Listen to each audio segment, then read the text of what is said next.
determine pricing for your brand new business? That's what we're going to talk about today on Uncensored Sales TV. I am your host, Ryan Dowdy. I am a sales coach. I help high-achieving women leave their 9-to-5 and build six-figure businesses by mastering your sales conversations and your mindset. So pricing is one thing that I see plague so many brand new business owners. They are so unsure of what to do about their pricing. How do I price my services? What do I do? How do I put this together? What are my packages? What's my hourly rate? There's just a lot of drama around it. So I wanted to take some time and break down how to think about pricing when you are brand new.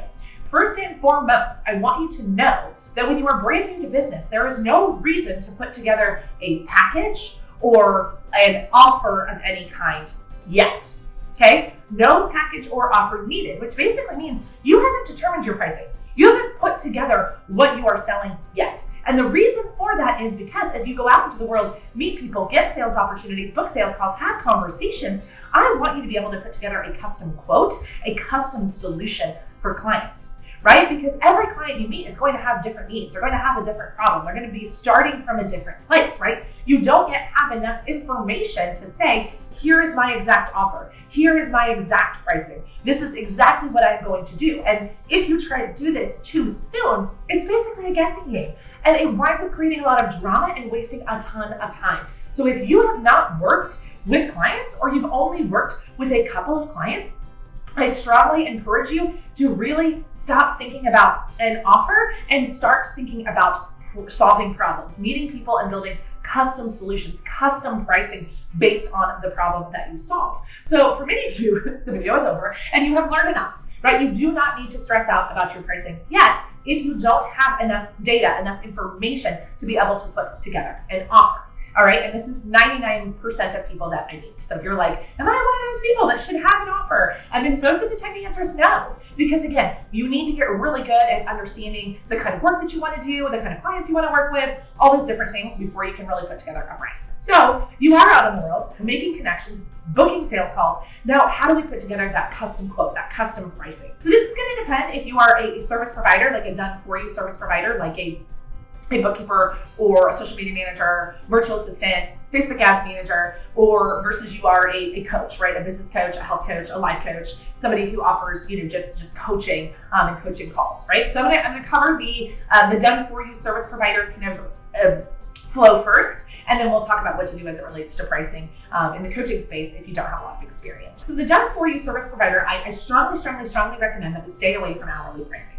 Please stay away from hourly pricing, and here's why. Because you don't yet know how long it's going to take you to do a task. So if you think, well, yeah, I mean, if I charge $25 an hour, and this is only going to take me an hour, that feels like a good deal. But if you've not done that task before, and you don't 100% know the ins and outs of that client's business, maybe that hour-long task winds up being a 2 or 3 hour task, and you have just severely underpriced yourself, right? So I don't love the idea of hourly pricing, because I think that it leads to micromanagement, it leads to undercharging, it leads to a lot of tension between the client and you as the service provider. So I'm not saying don't ever do it. I just strongly discourage it. If you can have a conversation with the client and explain to them that a retainer or having an actual entire custom proposal instead of an hourly rate is actually going to get them a much better deal, because you're going to work until the job is done, not work within the hours allocated, right? So if you give me a bank of 10 hours to work and I can't get the work done in 10 hours, you have an unfinished task,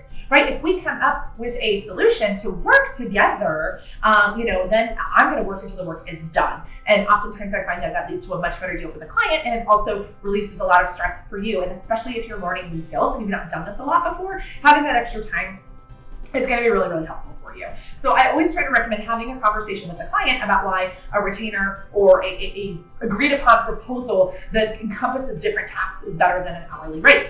If they insist on an hourly rate, I want you to charge a premium for your hourly rate. So if you were factoring in, hey, $25 to $30 an hour is a great hourly rate, I want you to say, hey, if we are going to do an hourly rate, because it will include additional tracking and reporting and conversations on our end to do this correctly, then I am going to have to charge you a premium, and my hourly rate is $40 or $50, whereas typically if we were to put together a proposal or a package, that'd be somewhere between $25 to $30 an hour on average.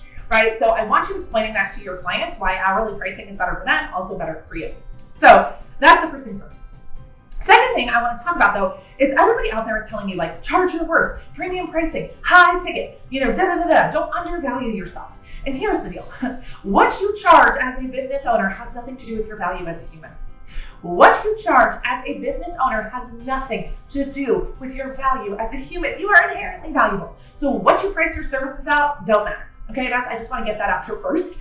And high ticket, yes, I want you charging a premium for your services. I think that you're very talented. But if you're brand new and it doesn't feel in alignment, it doesn't feel in integrity, it doesn't feel good to charge a premium because some guru on the internet said that you should, then don't.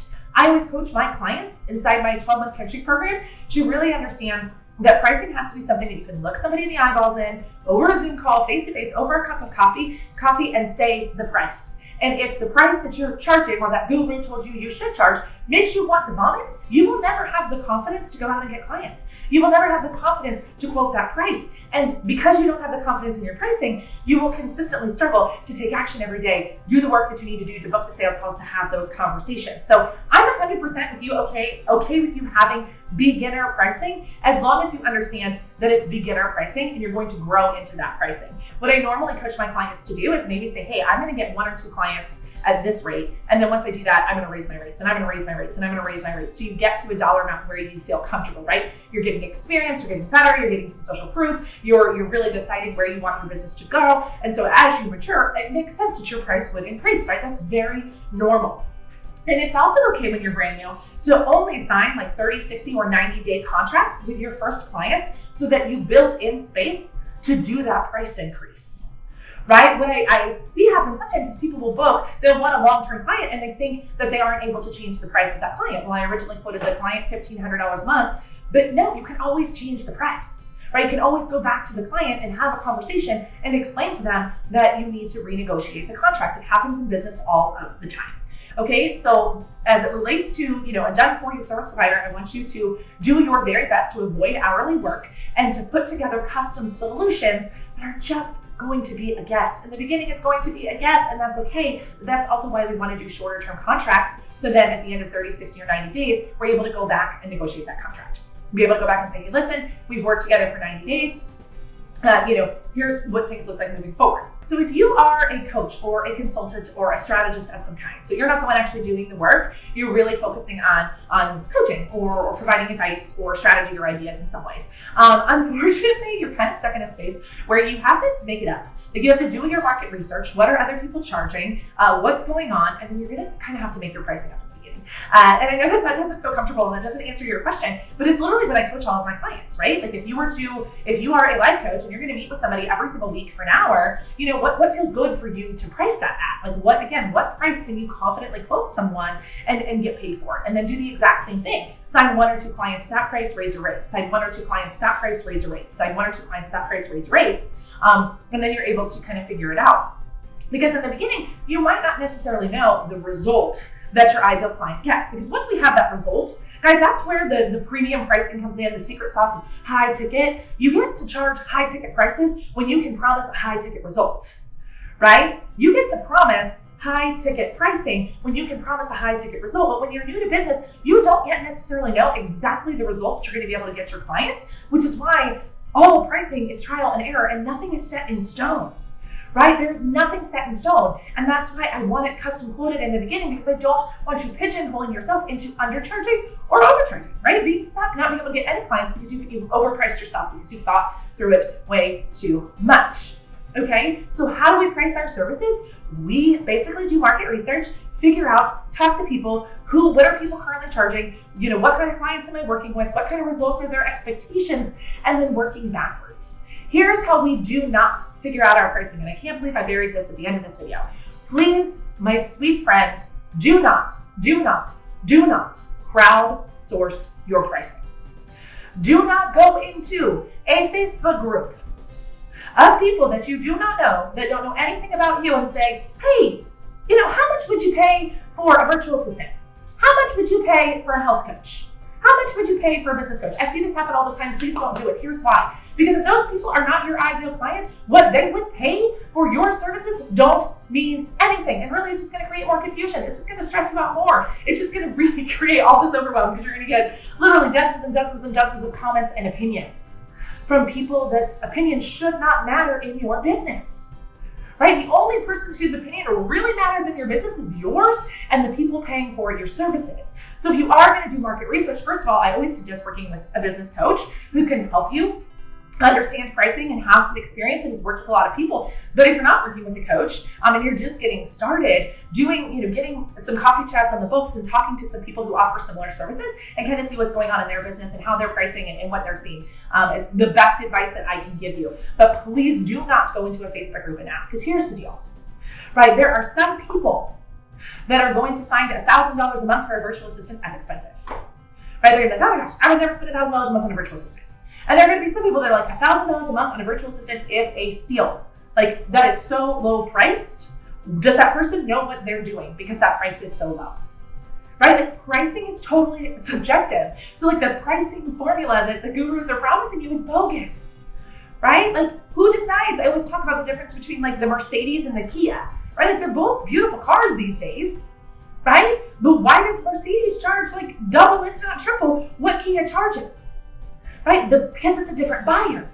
The car plays the same role. It's just a different buyer. So please do not crowdsource your pricing unless you are crowdsourcing it from your ideal clients, people you trust, right? But you don't need 400 opinions on your pricing. Go out into the world, solve problems, build relationships, be okay with trial and error. Stop letting your brain tell you that you have to have the exact right number before you can take action. That's a lie. Okay, you can take action right now. You can book a sales call right now. You can have a sales conversation right now and then go build a proposal for that person. You do not have to decide your pricing at all until you actually have to put together a proposal or make an ask. It is not something that you need to determine before you start taking action and start booking sales conversations. Okay? Awesome. So I want you to please tap the bell and subscribe if you're not subscribed. We'd love for you to continue to get notifications every single time when we post new videos. Follow us on social medias. We are in the Ambitious Women Entrepreneur Sales Skills community on Facebook, at Uncensored Sales on Instagram, at Uncensored Sales on TikTok. And if you haven't yet downloaded our 15 income producing activities checklist, you should. It's a really great way to get started in income producing activity and meeting new people. And we'll see you in the next video.